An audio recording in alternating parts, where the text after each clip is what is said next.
ada yang ingin kamu bicarakan hari ini?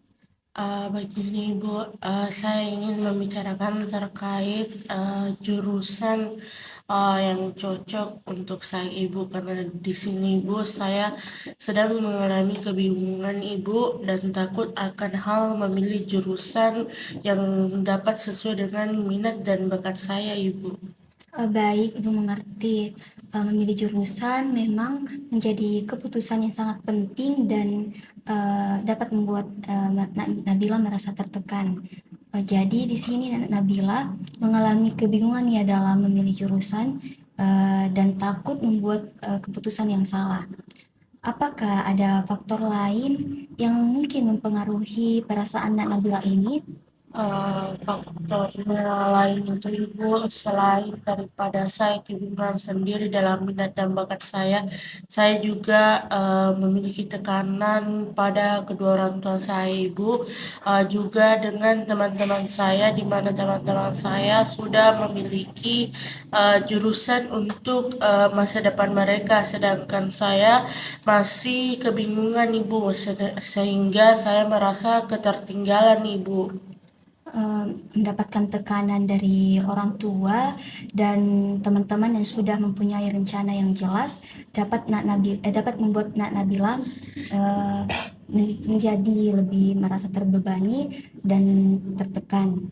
Ini adalah hal umum yang biasa dialami oleh banyak calon mahasiswa. Eh, Bagaimana cara Nabila biasanya mengatasi masalah perasaan tertekan dan kebingungan ini? Saya biasanya Ibu mencari informasi-informasi terkait jurusan yang sesuai dengan bakat dan minat saya Ibu. Juga saya juga pernah bertanya-tanya kepada kakak-kakak yang telah lulus Ibu dan sudah mengambil jurusan di program studi yang diminatinya Ibu, serta saya juga Ibu mencoba cari tahu lebih dalam lagi tentang jurusan yang dapat menarik bagi bakat dan minat saya Ibu. Mencari informasi dan mencoba bertanya kepada orang-orang yang sudah kuliah adalah langkah yang baik. Nabila sudah mencoba berusaha untuk mengatasi masalah ini. Namun mungkin Nabila bisa mencari strategi lain yang dapat mengatasi perasaan kebingungan Nabila. Apakah Nabila tertarik untuk mengeksplorasi strategi baru? Eh, saya Ibu tertarik mengeksplorasi strategi baru Ibu, di mana saya ingin mencoba agar kebingungan dari perasaan saya ini Ibu dapat saya obati juga, agar saya dapat mendapatkan jurusan yang dapat sesuai dengan minat dan bakat saya Ibu. Tentu kita bisa bekerja sama untuk mengeksplorasi minat dan bakat Nabila. Kemudian mencari tahu mengenai jurusan-jurusan yang sesuai dengan Nabila. Eh, Sebelum melangkah lebih jauh, mungkin Nabila bisa membagi tentang apa minat dan hobi Nabila yang Nabila senangi di luar sekolah. Pada umumnya Ibu, saya menyukai mengenai menggambar Ibu dalam kesenian. Namun dalam hal itu juga saya juga menyukai Ibu teknologi, dan terutamanya pada bidang komputer Ibu. Eh, Terima kasih atas informasinya Nabila. Mungkin bagi prestasi akademik Nabila, apakah ada pelajaran-pelajaran tertentu yang Nabila senangi? Dalam hal akademik Ibu, saya lebih menonjol dalam bidang matematika Ibu.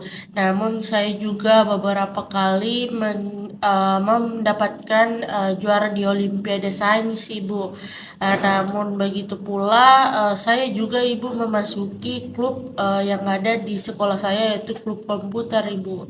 Baik, selanjutnya kita bisa mencari informasi-informasi mengenai jurusan yang terkait dengan seni, teknologi, sains, dan matematika. Ibu akan menyusun daftar jurusan-jurusan tersebut agar Nabila bisa meneliti mengenai jurusan-jurusan tersebut, dan Ibu akan mencari cara agar kita bisa mendapatkan informasi mengenai semua jurusan tersebut. Mungkin itu Ibu terdengar dengan bagus, namun saya juga masih belum yakin terhadap kedua bidang tersebut Ibu. Maka mungkin saya perlu mencari informasi lebih lanjut lagi terkait kedua bidang ini Ibu, agar saya nantinya betul-betul bisa menemukan jurusan yang tepat dan menarik untuk minat dan bakat saya Ibu. Sebelumnya terima kasih atas informasi dan arahan yang telah Ibu berikan. Baik, dengan begitu Ibu, saya izin pamit ke kelas dulu Ibu. Apa kabar Nak Fatim? Apa hari ini ada yang ingin dibicarakan? Alhamdulillah kabar saya baik Ibu. Tapi di sini saya sedang mengalami masalah dalam hubungan pertemanan saya. Saya merasa sering diabaikan dan tidak dianggap penting oleh mereka. Saya mengerti perasaan yang tidak dianggap dan diabaikan itu memang sulit. Apakah ada faktor yang mempengaruhi perasaan ini? Selain itu Ibu, saya merasa kesulitan untuk mempercayai orang lain karena dari pengalaman saya pernah mengalami pengkhianatan oleh teman dekat saya. Pengalaman pengkhianatan dari seorang teman memberikan emosional. Bagaimana Nak Fatim mengatasi perasaan ini? Saya mencoba untuk jaga jarak dengan orang lain dan tidak terlalu terbuka dengan orang lain, Ibu. Jujur Ibu, saya merasa kesepian dan kesulitan untuk membangun hubungan yang lebih mendalam. Saya bisa merasakan kesulitan apa yang kamu rasakan. Apa kamu mengeksplorasi tujuan masalah ini? Saya Ibu berencana untuk mengeksplorasi strategi baru untuk menjalin hubungan yang lebih sehat dan dapat meningkatkan kepercayaan diri saya. Itu adalah langkah yang bagus. Apakah Nak Fatih pernah merenung tentang menjadi tujuan dalam membangun hubungan yang sehat? Iya Ibu, saya ingin sekali menjalin hubungan yang sehat dengan teman dekat saya dan bisa merasa nyaman berteman dengan orang lain. Itu adalah tujuan yang bagus. Kita bisa mulai dengan tujuan tersebut menjadi langkah-langkah yang lebih kecil. Misalnya kita bisa memulai dengan memikirkan cara meningkatkan kepercayaan diri. Baik Ibu, terima kasih untuk solusinya. Saya akan mencoba strategi yang diberikan oleh Ibu. Baik, sama-sama Nak Fatih. Pagi Nagari, bagaimana kabarnya hari ini? Baik Bu, alhamdulillah baik-baik saja. Alhamdulillah kalau begitu. Bagaimana perjalanannya selama ke sini? Apa ada kendala? Alhamdulillah tidak ada Bu, lancar-lancar saja. Alhamdulillah kalau begitu. Jadi apa yang membuat Nak Leli datang ke ruang BK ini? Saya butuh teman untuk berbicara Bu terkait solusi masalah yang saya hadapi. Mungkin terlebih dahulu Nak Leli bisa menceritakan kepada Ibu mengenai masalah yang sedang Nak Leli alami. Saya merasa cemas tentang pelajaran saya. Saya merasa kurang motivasi dalam belajar.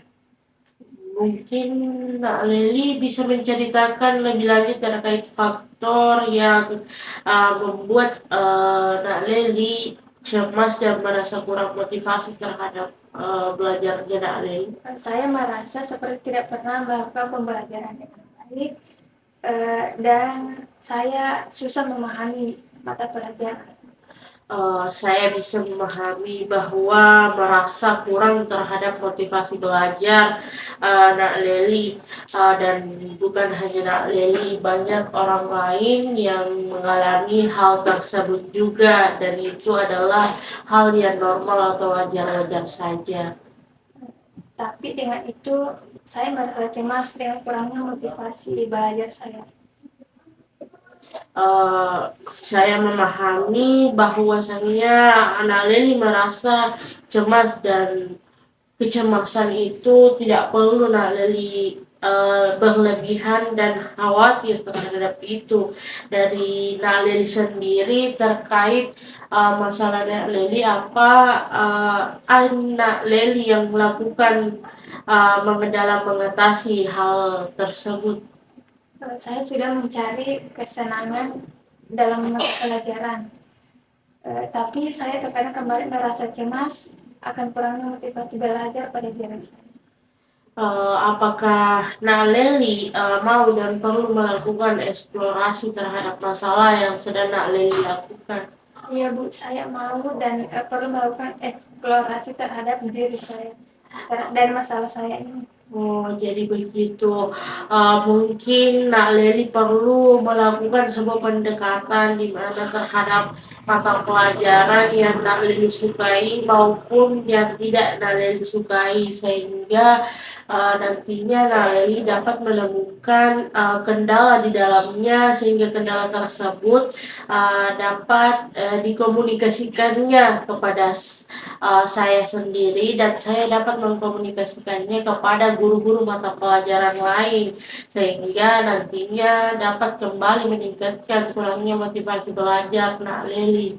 Baik Bu, saya akan mencoba lakukan arahan dan solusi yang Ibu berikan. Saya juga merasa lebih baik mendengar arahan dari Ibu. Alhamdulillah jika begitu kami akan terus membantu Nak Leli hingga nantinya Nak Leli tidak merasa kekurangan motivasi dalam pelajaran Nak Leli lagi. Baik Bu, terima kasih atas informasinya. Saya ucapkan terima kasih. Baik.